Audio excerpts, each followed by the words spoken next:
Magandang araw sa inyo mga kabiwas. Andito nga pala kami ngayon sa may Delta 2. Hindi nga pala talaga dito yung spot namin mga kabiwas. Dapat doon kami sa may Delta 1, doon sa may Tora Tora. Hindi nga kasi kami nakadiretso doon sa may mahabang tulay, doon sa may mataas. Pagbaba kasi namin doon ay ang lalim ng tubig.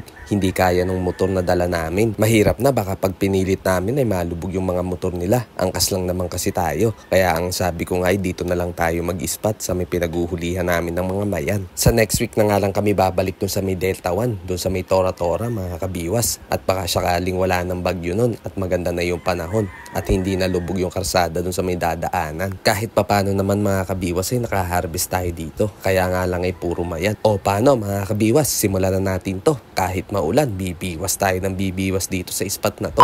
Ang setup nga pala natin dito mga kabiwas ay wala tayong gamit na palutang dito. At ang gamit nating rod dini yung pinakamahaba nating rod mga kabiwas. At syempre yung isa nating rod nilagyan natin ng floater para dalawa yung pagpipilian ng mga isda dito mga kabiwas. 2,000 years later. Sa mga oras nga na to mga kabiwas ay inunahan na natin ng huli. Mayan nga pala yung nahuli natin dito mga kabiwas at good size nga itong nahuli natin. Ang ganda talaga ng kulay ng isda na to mga kabiwas.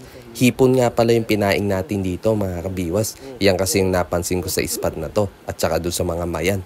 Gustong gusto nila ng hipon. Kapag yan ang pinaing nyo, siguradong kakagat sila. Kahit gaano pa nga kalaki yung sima nyo, kakagatin talaga ng mga mayan. Hindi pa nga natin natatanggal yung isa nating huli dun sa isa nating rod mga kabiwas ay bigla namang kinagat nga din yung isa natin dito mga kabiwas. At ang laki nga nung kumagat dito mga kabiwas. Doon nga pala siya kumagat sa may merong floater mga kabiwas. Sabi sa inyo mga kabiwas, kailangan ganyan yung setup natin. Isang walang floater at isang meron. Pero mga kabiwas, depende pa rin yan sa mga spot natin na mga pupuntahan. Meron kasi talaga na kahit anong setup mo, ayaw kumagat ng mga isda.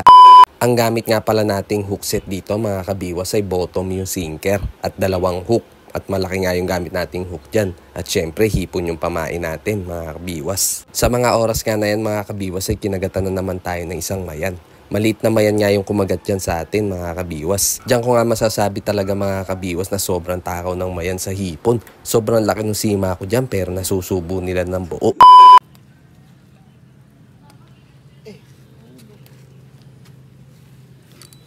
Hindi agad.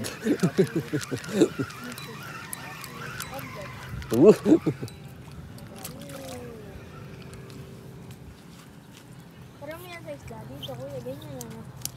Puro ganito. O paano? Hanggang dito na nga lang yung ating video mga kabiwas. Sa part 2 na nga tayo magbigay ng shoutout sa ating mga followers. Maraming salamat po sa inyo pagsuporta sa aming page at pag-share ng aming mga video.